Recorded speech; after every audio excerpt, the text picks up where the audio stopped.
주신 하나님 말씀 보겠습니다. 사도행전 6장 8절에 15절 말씀까지 우리 한 목소리로 읽겠습니다. 시작. 스데반이 은혜와 권능이 충만하여 큰 기사와 표적을 민간에 행하니 이른바 자유민들 즉 구레네인, 알렉산드리아인, 길리기아와 아시아에서 온 사람들의 회당에서 어떤 자들이 일어나 스데반과 더불어 논쟁할세. 스데반이 지혜와 성령으로 말함을 그들이 능히 당하지 못하며 사람을 매수하여 말하게 하되 이 사람이 모세와 하나님을 모독하는 말을 하는 것을 우리가 들었노라 하게 하고 백성과 장로들과 서기관들을 충동시켜 와서 잡아가지고 공회에 이르러 거짓 증인들을 세우니 이르되 이 사람이 거룩한 곳과 율법을 거스르려 말하기를 맞이 아니하는도다. 그의 말에 이 나사렛 예수가 이곳을 헐고 또 모세가 우리에게 전하여 준 규례를 고치겠다 함을 우리가 들었노라 하거늘 공회 중에 앉은 사람들이 다 스데반을 주목하여 보니 그 얼굴이 천사의 얼굴과 같더라. 아멘. 좋으신 하나님 감사합니다. 이전에 말씀 들을 때 하나님의 음성이 들려지는 은혜의 시간 되게 하옵소서. 예수님의 이름으로 기도합니다. 아멘. 초대교회가 이제 부흥하기 시작하자 교회가 새로운 조직을 갖추기 시작했습니다. 사도들은 나는 그저 우리는 말씀 전하는 일과 기도하는 일에 전념하기로 하고 전도하는 일, 구제하는 일, 봉사하는 일, 행정적인 일은 신실한 사람을 뽑아서 그들에게 맡기기로 했습니다. 교회 조직을 갖추는 거죠. 어떤 사람이 다음 세대의 리더들이었느냐? 성령이 충만한 사람, 지혜가 충만한 사람, 칭찬 듣는 사람이라고 말하고 있습니다. 지혜가 충만하다. 지혜가 충만하다. 기본적으로 교회에서 제자 훈련을 받았다는 말입니다. 지혜와 지식, 하나님 말씀에 대한 얘기죠. 신앙 교육을 받았습니다. 물론 직분자 교육도 받았겠지요. 뭐 교육 없이 훈련 없이 되지는 않습니다. 바울도 다 훈련 받아서 나중에 사역자가 됐죠.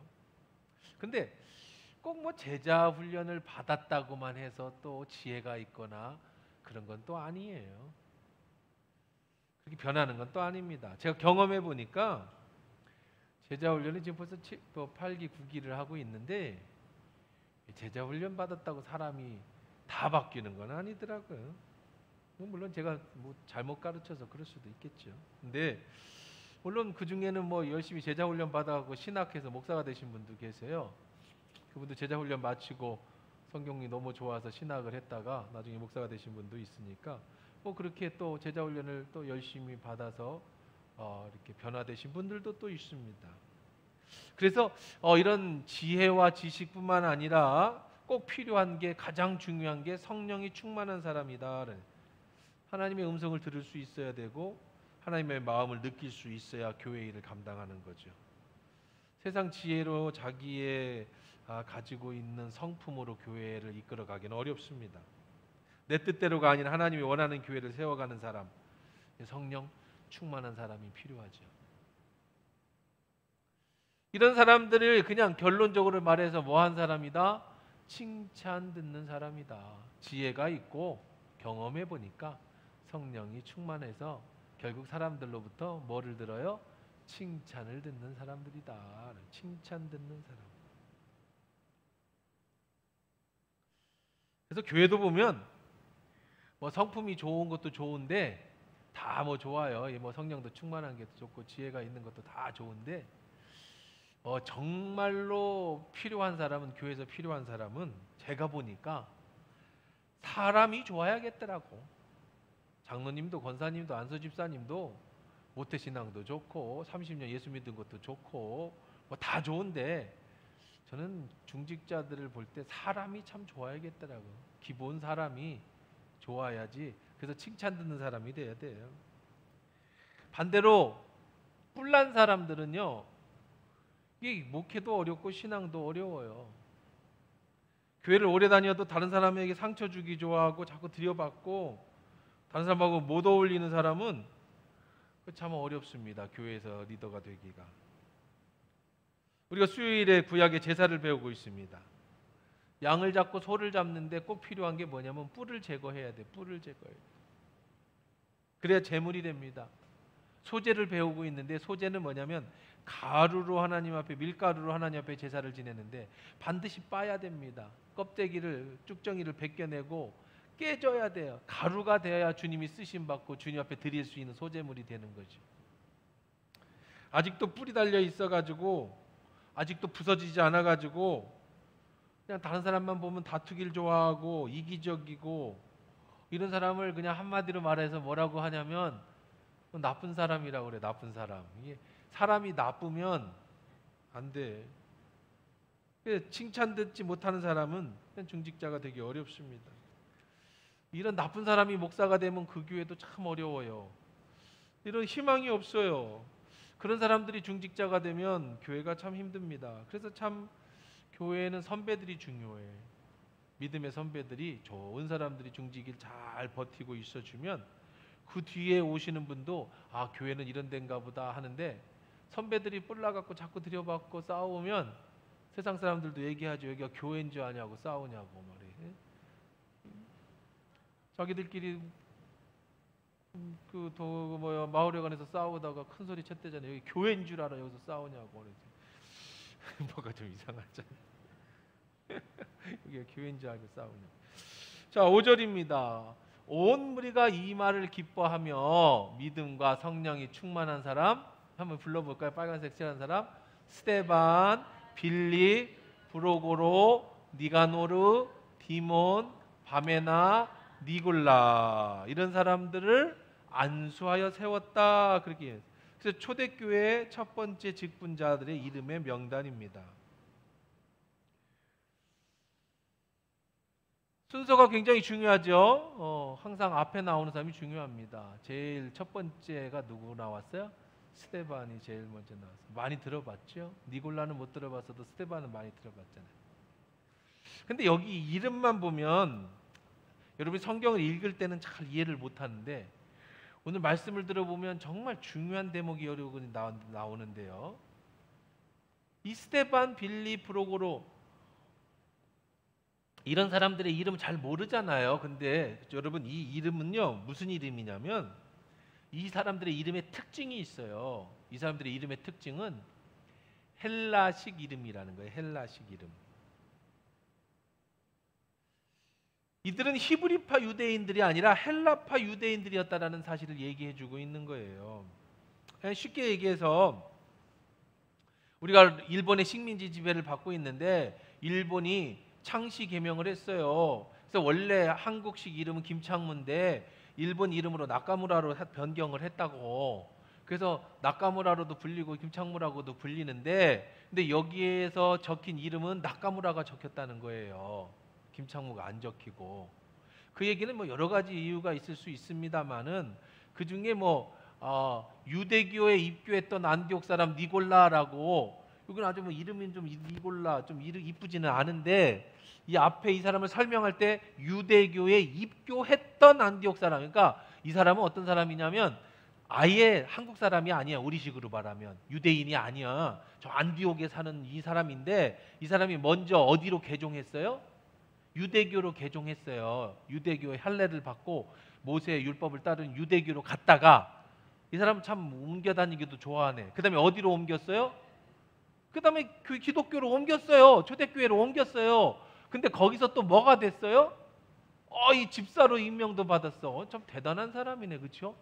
이름이 니골라. 맨날 뭐가 골라 있어. 화가 나. 니 골랐냐? 니골라. 이상하긴 한데 대단한 사람이에요. 이방인이었다 유대인이 됐다가 유대교회 갔다가 다시 예수를 믿고 초대교회 집사까지 된, 아주 이 사람 성경에는 안 나오지만 어쨌든 대단한 사람은 맞습니다. 그런 사람도 있는가 하면 대부분의 이 사람들은 전부 헬라파 유대인이었다는 거예요. 헬라파 유대인. 아니 그럼 목사님, 이름이 헬라식 이름이었지만 유대인일 수도 있지 않습니까? 그럴 수도 있어요. 창씨 개명한 이름을 쓴 거예요. 그러니까 그 당시에는 전부 헬라 이름으로 바꾼 거 아닙니까? 아니에요. 그건 아닙니다. 왜냐하면 제자들의 이름은 뭐냐면 여러분 아는 제자들의 이름 베드로, 요한, 야고보, 안드레, 마태 얘들은 전부 히브리식 이름이에요. 그러니까 같은 동시대에 제자들은 히브리 이름을 썼고 새로 집사가 뽑힌 사람들은 전부 어디파 사람들이 뽑혔다? 헬라파 사람들이 뽑혔어요. 근데 이게 왜 중요합니까? 왜 싸웠어요 여기? 헬라파 과부들이 구제에 빠졌다고 불만이 생긴 거였잖아요. 주로 그 교회는 누가 잡고 있었어요? 히브리파 유대인들이 잡고 있었단 말이에요. 원래 본토 유대인들이 그 교회의 주축이었어요. 그러니까 주축에 있는 팔이 안으로 굽는다고 자기 히브리파 과부들은 구제를 해줬는데 누구는 빠졌어요? 헬라파가 빠지니까 들고 일어난 거예요. 그랬더니 사도들이 야 우리 귀찮은데 이런 거 다 우리가 어떻게 해? 그건 니들이 해. 그럼 집사 뽑자. 그래서 뽑은 거잖아요. 우리는 말씀 전하고 기도하는 것만 할게. 그런데 전부 누가 뽑혔다? 헬라파 사람들이 뽑혔다는 거야. 이름이 전부 헬라 이름이야. 히브리 이름이 아니고. 뭘 얘기하는 거예요? 뽑기는 같이 뽑아줬겠죠. 그렇죠? 그런데 참 아름답지 않습니까? 이 문제는 헬라파인들이 뽑혀야 해결되는 거예요. 만약에 히브리파 유대인들이 다 뽑혔어요. 그러면 그 교회는 아마 제가 볼 때 두 동강 났을 것 같아요. 헬라파 사람들이 우리 개척하고 나갈 거야 그랬을 것 같아요. 그렇죠? 아니 가뜩이나 이거 지금 우리 과부 빠졌다고 했는데 집사 뽑았는데 전부 히브리파 사람 말 쪽수가 많아요. 대부분이 헬라 사람, 히브리 사람들 그 동네 사람이라고. 헬라파는 다른 데서 온 사람들이란 뜻이고요. 그런데 이번 문제를 통해서 그들은 헬라파 사람들을 전부 집사로 임명했다는 거예요. 그 문제는 해결됐겠습니까? 안 됐겠습니까? 당연히 해결됐겠지요. 그러면 또 반대로 그러면 헬라파 사람들이 히브리파 사람 관시하면 어떻게 해요? 그래서 좋은 사람들, 칭찬받는 사람이 뽑혔잖아요. 전통을 고집하는 히브리파 이름을 가진 유대인은 명단에 없다는 점을 볼 때 이 문제를 해결하기 위해 헬라파 사람들을 뽑았다라는 걸 볼 수밖에 없어요. 성경 어디에도 그 후에 헬라파와 과부가 다퉜다든가 이런 문제는 더 이상 나오지 않습니다. 문제가 해결됐다는 얘기죠. 갈등은요, 교회의 갈등, 가정의 갈등, 여러분 직장의 갈등, 모든 사람들 사회에 살다 보면 갈등이 생기잖아요. 이 갈등은요, 절대로 고집을 부려서는 해결이 안 돼요. 누군가가 양보할 때 해결되는 겁니다. 이 사건은 오히려 교회를 더 튼튼하게 만들어줬어요. 오늘 교회에서도요, 직분자들을 잘못 선택하면 교회가 큰 어려움을 겪는 것 우리 주변에 많이 있습니다. 초대교회는 칭찬 듣는 사람들을 직분자가 되었고 헬라파 사람들이 직분자가 되니까 교회가 잠잠해지고 오히려 더 부흥하게 되는 원인이 됐다라는 거예요. 제가 아주 자주 드리는 예화가 있습니다. 목사님 무슨 예화가 없어서 맨날 똑같은 예화를 해요. 그래 사람들이 설교는 기억을 못하는데 예화는 기가 막히게 기억을 해서 그래서 제가 일부러 예화를 많이 안 넣어요. 자, 그런데 전 성경을 예화로 쓰죠. 근데 이런 예화는 정말 제가 자주 하지만 너무 좋은 예화예요. 잘 한번 기억해 보세요. 뭐냐면 두 자매가 바닷가에서 조개 주우러 갔어요. 동생이 저 진짜 이쁘다 그랬더니 언니가 탁 채갔어요. 그럼 어떻게 될까 이제? 싸움이 나겠죠. 이렇게 얘기합니다. 동생이 먼저 얘기합니다. 그거 내가 먼저 발견했잖아. 언니는 뭐라고 그러겠어요? 줍는 게 임자지. 누구 거예요? 발견한 사람 거예요? 추운 사람 거예요? 그럼 싸움 나는 거예요. 이제 저처럼 싸움 나는 거예요. 싸움이 납니다. 어떻게 해결됩니까? 누가? 양보해야지. 안 하면 법정까지 가야 되는 거예요. 누군가 판결을 해줘야 돼. 판사가 판결해주든 지들이 양보를 해도 어떻게든 해결해야 돼요. 언니가 양보했습니다. 예스, 너 가자. 그리고 따로 조개를 주스러 갔는데 마음에 불이 계속 올라옵니다. 내가 먼저 주셨는데. 누가 양보하느냐? 좀 더 인격적인 사람이 양보하는 거예요. 안 그러면 싸움이 안 끝나니까 씩씩됩니다. 그러다가 언니가 진주를 발견했어. 조개 밑에서. 얼른 주워서 주머니 넣었습니다. 또 동생하고 얘기하면 동생이 또 싸움 날까. 그리고는 동생한테 갑니다. 자기가 주운 예쁜 조개를 전부 동생한테 줘. 너 다 가져라. 너 다 가져라. 언니 왜 그래? 왜? 언니 아까 때문에 화나서 그래? 아니야. 내가 평상시 너 좋아하잖아. 너 다 가져. 나 이제 그만할래. 왜 그러지 언니가? 주머니 뭐 있어요? 진주 있어요. 제가 자주 드리는 예화인데요. 중요한 메시지가 담겨 있습니다. 누가 양보합니까? 인격적인 사람이 양보하는 거야. 싸움에서는 누가 이기는 거냐? 좀 더 인격적인 사람이 이기는 거예요. 그 사람이 양보하니까.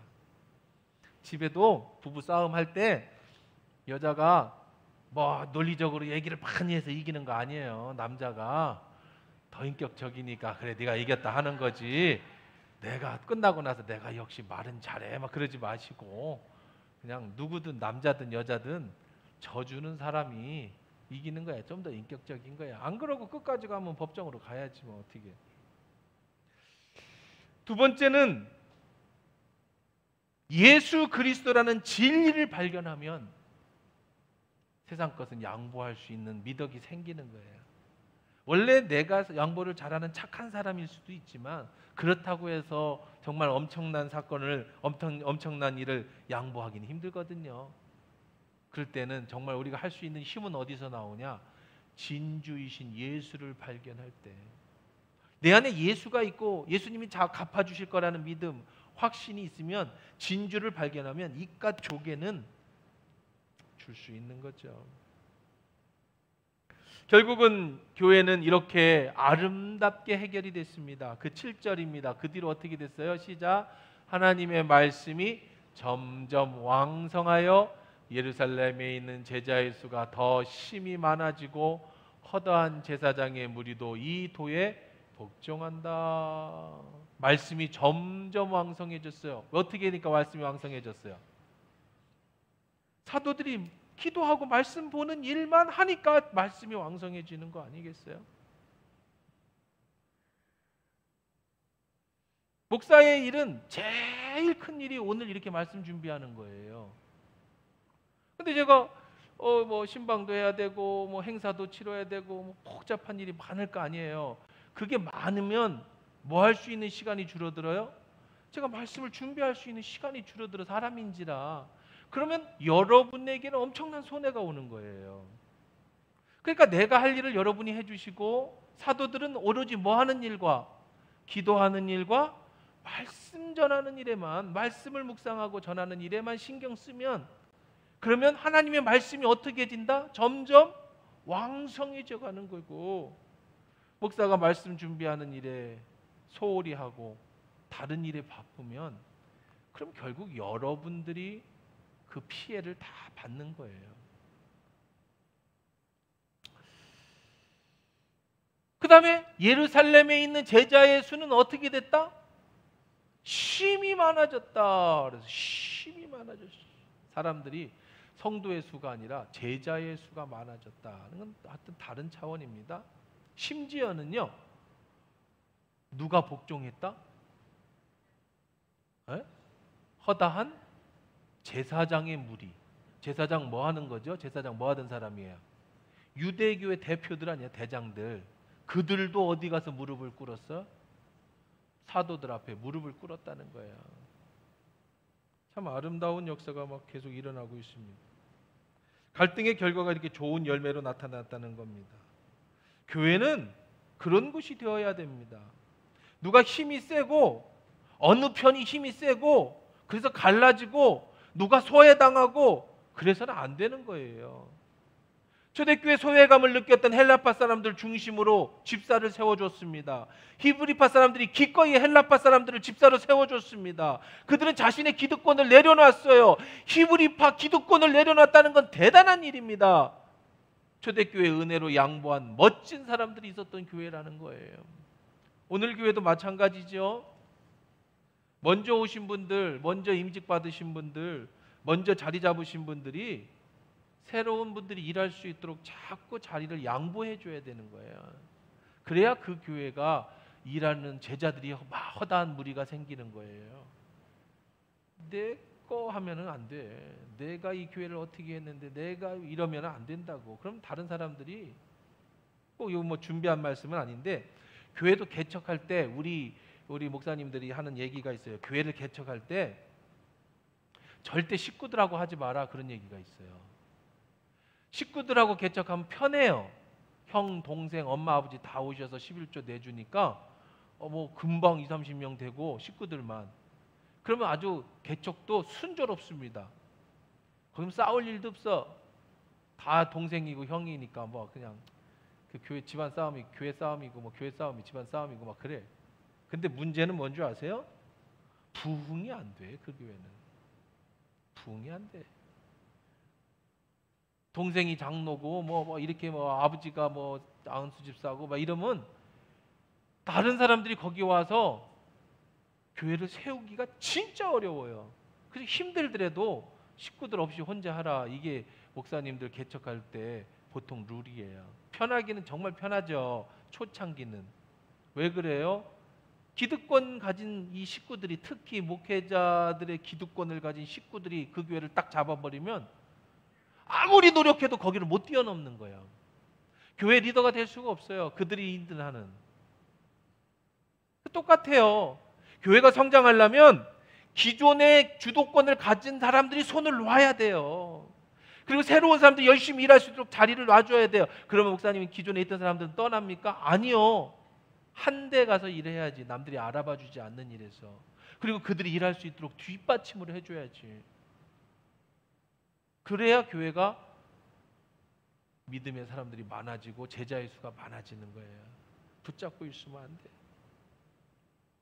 우리 교회는 얼마나 좋은 교회인지 누구든지 하라면 다 시켜줘. 다 시켜줘. 괜찮아. 아무나 해서 아무나.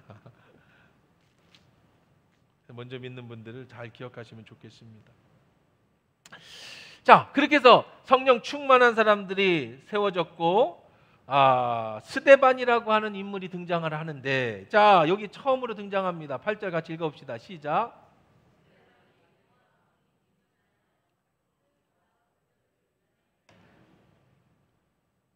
이제 스데반이라고 하는 인물이, 지금까지는 베드로, 요한, 야고보 이런 인물들이 등장했다가 사도행전 6장 8절에서 예수도 아니고 제자도 아닌 평신도의 첫 번째 등장하는 인물이 나와요. 이 사람이 누구라고요? 스데반이에요. 근데 이 본문 보면 이상해요.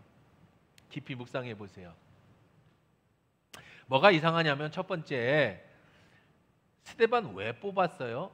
뭐 하라고? 이 사람 뭐 하라고 뽑은 사람이지? 예? 구제하라고, 교회 행정부라고 뽑았잖아요. 그 말씀 전하고 기도하고 능력 행하는 건 누가 하는 거야? 사도들이 하는 거잖아요. 그렇죠? 그런데 스데반을 교회 행정부라고 뽑아놨더니 뭐 했어 이 사람이? 기사와 표적을 어디다 행하고 다녀? 민간은 뭐예요? 안 믿는 사람들한테 그러고 다닌다는 거예요. 자기가 사도도 아닌데. 사도들이 그런 거 하는 거고, 집사는 교회 행정부라고 가르쳤잖아요. 그런데 꼭 어떻게 됐다고요? 아니 이 베드로, 요한, 야고보, 안드레, 마태 이런 사람이 안 나오고 갑자기 스데반이 등장하면서 스데반이 교회 행정을 잘하더라. 스데반이 억울한 사람 잘 풀어주더라. 스데반이 그렇게 재정을 잘 보더라. 뭐 이렇게 나오면 당연한 건데, 첫 번째 8절에 등장하는 말이 권능이 충만하여 기사와 표적을 민간에게 행했다. 이게 무슨 뜻일까? 우리는요, 교회 집사로 머물러 있는 사람이 아니라는 걸 가르쳐 주는 거예요. 교회는 여러분들에게 어떤 직분을 주어주는데 그것을 교회 내에서 잘 감당해야 되지만, 사회에 나가면 여러분이 장로, 집사, 목사, 안수 집사 아무 상관없어요. 우리는 여러분의 사업장으로 나가면, 여러분의 일터로 나가면 이제 여러분은 물론 집사로 불리는 사람도 있고 장로님으로 불리는 사람도 있지요. 세상 사람들도 하도 장로님이 같으니까 장로님이라고 불러주기도 하지만, 세상 사람들에게는 집사, 장로, 목사가 상관이 없어, 소용이 없어요. 우리는 모두 다 똑같이 복음 전하는 사람들인 줄 믿습니다. 우리는 세상에 나가서 장로가 아니에요. 세상에 나가 목사가 아니에요. 우리는 다 똑같이 오늘 스데반처럼 복음 전하는 사람들이에요. 스데반이 집사로 선출되었지만 세상에 나가서는 복음 전하는 사람으로서의 사명을 감당했다는 겁니다. 사람들이 자꾸 세상 나가서 전도하는 것을 어떤 은사를 받은 특별한 사람들이나 하는 걸로 알아요. 내가 교회에서 장로 역할은 잘하면 됐지 뭐 나가서 전도는 뭐 그건 뭐 전도 잘하는 사람이 하는 거야. 아니에요. 전도라는 말만 들으면 사람들이 겁을 내요. 전도해야지 하면 부담감을 많이 느낍니다. 그런데요, 겁낼 게 아닙니다. 왜냐하면 스데반이 집사가 될 때 자격이 뭐였다고 그랬냐면 제일 중요한 자격이 뭐한 사람이었다? 성령이 충만한 사람이었다라고 적혔잖아요. 성령이 충만한 사람은요, 공통적 특징이 있어요. 성령 충만한 사람이 나타나는 공통적 특징이 있는데 그게 뭐냐면 전하고 싶어. 예수를 전하고 싶어. 명품백 왜 들어요? 응? 명품백 왜 들어요? 나 이거 살 수 있는 능력 있는 사람이야 라고 이렇게 자랑하려고.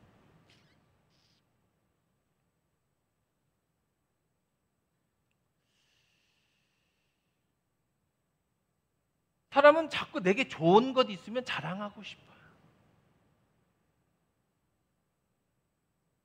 여기 금목걸이 뭐 한 양씩 걸고 다니는 남자들이 있죠. 이렇게 금목걸이 한 장씩. 이야, 한 양이면 지금 한 50만 원만 해도 50만 원, 70만 원이면 한 양이면은 700만 원이잖아. 이거 700만 원 걸고 다니는 사람이 700만 원, 500만 원, 막 700만 원 왜 그래? 나 이 정도야. 나 보통 내세우는 정도가 700 정도 걸 수 있는 사람이야. 벤츠 승용차 왜 타요?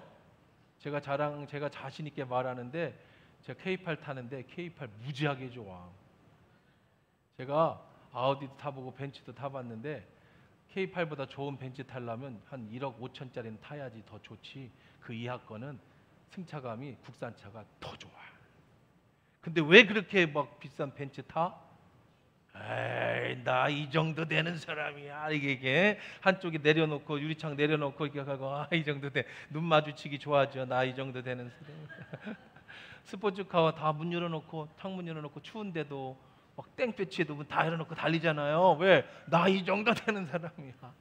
사람은 본능이에요. 뭐 가지고 있으면 뭐 하고 싶어? 자랑하고 싶어. 참 신기하더라고요. 저는 평생에 자랑이라는 걸 뭐 그렇게 좋아하지 않는데, 그리고 남 자랑하는 걸 들어주는 게 내 직업인데 가끔 목사들을 만나면 나도 모르게 막 흥분하고 얘기하는 게 있어요. 막 자랑하고 있는 게 뭔 줄 알아요? 자식 자랑. 우리 딸이 말이야, 이게 나보다 더해다. 막 이러면서. 근데 깜짝 놀랐어. 그렇게 얘기하는 중간에 내가 생각이 들었어요. 이게 뭐지? 나 이거 평생 안 했던 거야. 근데 너무 재밌어. 너무 좋아. 막 진짜 딸 자랑하는 게 너무 좋아. 자식 자랑하는 게. 그래서 그렇게들 자랑하는가 보다. 사람은 본능적으로 내가 가지고 있는 걸 자랑하고 싶어. 성령 충만은 다른 게 아니에요. 여러분이 예수를 믿고 여러분 안에 성령이 충만해지면 나타나는 증상이 뭐냐면 예수를 뭐 하고 싶어? 자랑하고 싶어. 그게 전도예요. 다른 게 아니에요. 부담은 아니에요. 부담할 필요 없어요. 저도 처음 예수를 만났는데요, 그 감격이 너무 컸어요. 그래서 제가 고3 때 예수를 만났는데 학교에 가가지고 친구들한테 예수를 증거했습니다. 복음을 전했어요.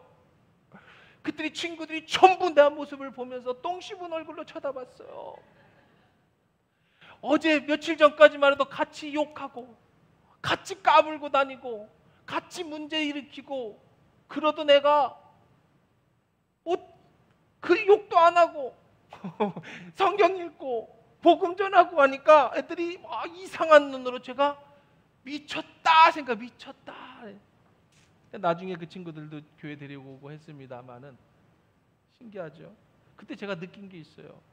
그때 막 성령 받아가지고 너무 자랑하고 싶은데 제가 이제 고3 때는 버스에서 껌 팔고 볼펜 팔고 구걸하던 사람들이 있었어요. 차에 탔다고. 어머, 62년도 뭐 사라보 사건을 기억하십니까? 제가 그 주범으로서 이제 개과천선하여 뭐 볼펜 하나만 사주시고 이런 사람도 있었다고요. 옛날에 버스 타면 그런 사람들이 꼭 있었어요. 아, 껌을 팔든지 볼펜을 팔든지 아니면 하다못해 종이 한 장씩 막 나눠줘 읽어보면 저 어린 나이에 나이를 잃고 이거 하나만 사주시면 막 이런 사람도 있었어요. 기억하시는 분들이 이제 한 30년 전 얘기입니다. 근데 제가 그걸 보면서 은혜를 받고 마음에 무슨 생각이 들었냐면, 아니 껌 하나 팔려고 볼펜 하나 팔려고도 저렇게 체면을 불사하고 버스에 와서 큰 소리를 치는데 나는 왜 예수를 못 전할까? 그리고 버스에서 내리고 시내 내리니까 확성기다 대고 예수 믿으세요 뭐 이런 사람들이 엄청 많았다 옛날에는요. 물론 그런 뜨거움이 한 몇 개월 가다가 없어지더라고. 이제 없어지긴 하는데, 여러분 성령 충만하면 복음이 전해져요. 예수를 전하고 싶어. 여러분들 예수 성령 충만한 사람은요, 어려운 사람을 만나면 가서 얘기해주고 싶어. 나도 어려웠는데 예수님 만나서 내가 풀어줬어. 아픈 사람 만나면 기도해주고 싶고요. 그게 성령 받은 사람의 당연한 증거예요. 그러니까 스데반 너 집사 만들어줬더니 교회 일을 안 하고 왜 나가가지고 이런 걸 하고 다녀? 라고 하는 게 아니라, 교회에서는 교회의 사명을 감당하지만 세상에 나가서는 자기가 사도도 아닌데 이렇게 열심히 복음을 전하더라는 거예요. 권능이 충만하고 기사와 표적이 민간에 행했다. 근데 잘 보십시오. 여기 또 하나가 재미나고 여러분들이 숨어 있는 게 있습니다. 뭐냐면 스데반이라고 하는 단어예요. 스데반이 은혜와 권능에 충만하여 기사와 표적을 민간에 행했다. 사도들이 아니고 예수님이 아니고 스데반이. 예수님, 유대인들이요, 예수를 종교 지도자들이 예수를 잡아 죽이면 끝날 줄 알고 예수를 잡아 죽였는데 예수가 12명이 됐어요. 그래가지고 12명 사도들을 잡아가지고 때리고 죽이려고 했지만 죽이자니 너무 새들이 커졌어. 유명해졌어요.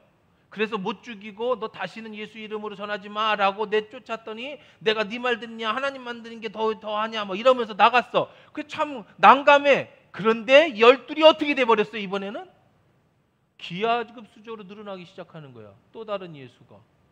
스데반이라고 하는 이름도 모르고 성도 모르고 뭐 이거 어디서 낫 굴러먹다가 뭐 하다 오는지도 모르는 이 스데반이 예수님이 하던, 베드로와 요한이 야고보가 하던 어떤 일을 행하고 있어? 표적을 민간에 행하고 권능을 민간에게 행한단 말이에요. 예수가 몇천 명, 몇만 명씩 되는 거예요. 이제는 큰일이죠.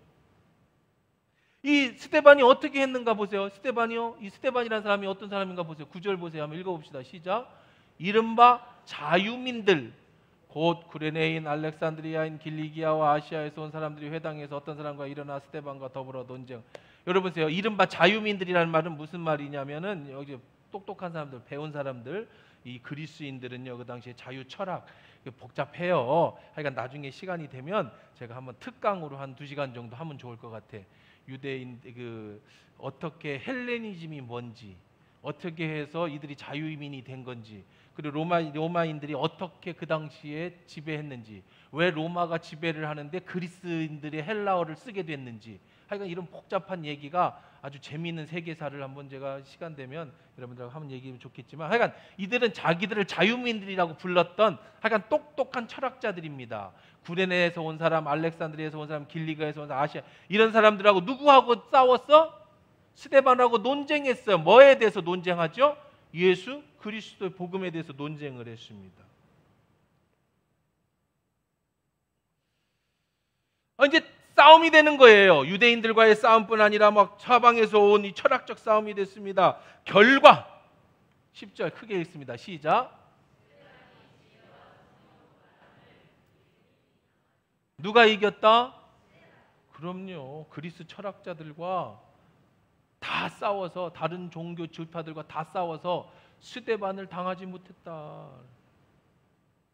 세상 사람과 싸워서 스데반을 이기지 못했다는 거예요. 여기 엄청난 비밀이 또 숨겨져 있지요. 여러분, 세상에 나가서 이기는 법을 알려드릴게요. 누구를 이기지 못해요? 세상 사람들이? 지혜와 성령으로 말하는 사람을 이기지를 못해. 여러분, 세상에 나가서 싸울 때 이기는 방법은요, 성령님을 의지하는 길인 줄 믿습니다. 그분을 신뢰하십시오. 성령 충만을 받으십시오. 그러면 세상이 여러분을 무시 못해요. 오늘날 그리스도인들이 왜 세상에서 손가락질을 당하고 무시당하는지 아세요? 그들이 성령 충만을 받지 못했기 때문에 그래요. 오늘 1부 때는 제가 아주 강하게 얘기했어요. 우리 학생들이 있어서. 거기 똑바로 들고 정신 바짝 차리고 말씀 들어라. 늦지 말고 예배 나와서.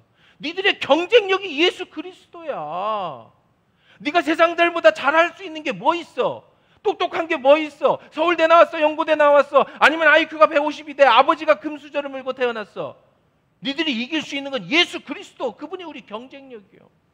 그래서 1부 때 제가 인사할 때 항상 아이들한테 했던 게, 요즘은 안 합니다만, 예수님이 나의 경쟁력이다. 세상에서 나가서 이기는 거는요, 여러분이 직장에서 세상을 이기는 방법은, 여러분의 사업장에서 세상을 이기는 방법은 머리가 있어야 돼. 지혜가 있어야 돼요. 그 지혜는 누가 주시느냐? 성령이 주시는 거예요. 할렐루야. 예수 잘 믿으세요. 그래야 세상에 나가서 이겨요. 예수가 경쟁력이에요. 예수도 제대로 안 믿고 신앙도 제대로 안 하면서 세상에 나가서 이기려고 하면 절대로 안 되는 거예요. 절대로. 이솝우화 중에 박쥐 얘기가 있어요. 어렸을 때 들었던 얘기들 아시죠? 새들과 동물이 전쟁을 치렀습니다. 새들이 막 이기니까 박쥐가 막 날아갔어. 얘들아, 난 날개가 달린 새다. 잘 싸웠어. 동물이 이기니까 껑충껑충 뛰어갑니다. 나 새끼 난다. 알 안 낳고. 난 동물이야. 그러다가 그 마을에 평화가 왔습니다. 새한테 갔습니다. 야, 우리가 이겼구나. 우리 잘 살자. 그랬더니 새들이, 야, 새끼 낳는 놈, 너 죽을래? 그래. 그래서 막 동물에게 껑충껑충 뛰어갔어. 그랬더니, 야, 날개 달린 새, 너 죽을래? 그래서 나중에 박쥐는 어디로 들어가더라? 동굴로 들어가서 언제만 나와? 밤에만. 새들도 자고 동물도 자는 데만 몰래 나와서 먹이 활동하고 다시 낮에는 동굴로 들어가더라. 이솝우화에 나오는 얘기입니다. 여러분, 신앙의 박쥐가 되면 안 돼. 왜 기독교인들이 지금 세상에서 욕먹고 손가락질 당하느냐 하면, 여러분이 그리스도인으로서 성령 충만함을 받지 못하고 지혜를 얻지 못하고 세상에서는 세상 사람처럼 살고 교회 와서는 교인들처럼 거룩한 척하고 사니까 사람이, 소금이 그 맛을 잃으면 밟힐 뿐이에요. 여러분, 능력은요, 세상의 능력은 어디서 나오냐면 예수님이 경쟁력이요. 예수 잘 믿으세요. 그러면 세상에 나가서 여러분 그 지혜로 능히 여러분을 감당하지 못하는 사람이 되는 거야. 할렐루야.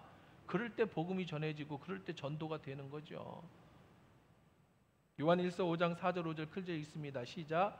무릇 하나님께로부터 난 자마다 세상을 이기느니라. 세상을 이기는 이김은 이것이니 우리의 믿음이니라. 예수께서 하나님의 아들이심을 믿는 자가 아니면 세상을 이기는 자가, 손자본법이 아니라 성경에 세상을 이기는 법을 적어놨다니까요. 어떻게 세상을 이긴다고요? 어떻게? 우리의 믿음이니라. 예수께서 하나님의 아들이심을 믿는 자가 아니면 세상을 누가 이길 수 있겠느냐. 예수 잘 믿으시라고요. 할렐루야. 교회에서 신앙생활 잘 하세요. 스데반처럼 여러분 인정받고 집사되고 열심히 해보세요. 그러면 세상도 여러분을 감당 못하는 거예요. 세상 사람처럼 박쥐처럼 살면서 세상 가치관으로 교회 와서 교회를 어지럽히고 세상에 나가서는 또 그리스도의 이름을 욕먹이고, 그럼 거긴 힘이 안 나와요. 스데반은 교회에서 집사로 인정받고 구제하고 봉사하는 일을 했고, 세상에 나가서는 담대히 그리스도의 복음을 전하니 그에게 능력이 나타나요. 사도들에게 나타났던 능력이 평신도 스데반에게 나타나는 거예요. 예수에게 나타났던 그 권능의 능력이 평신도 스데반에게 나타나는 거예요. 세상과 상대하는, 경쟁하는 여러분들요, 세상이 능히 당하지 못하는 힘이 바로 여기서 나오는 겁니다. 세상에서 당당하게 신앙인임을 나타내십시오. 커밍아웃 하십시오. 그리고 당당하게 그리스도인으로 사십시오. 두려워하지 마세요. 불편을 감당하십시오.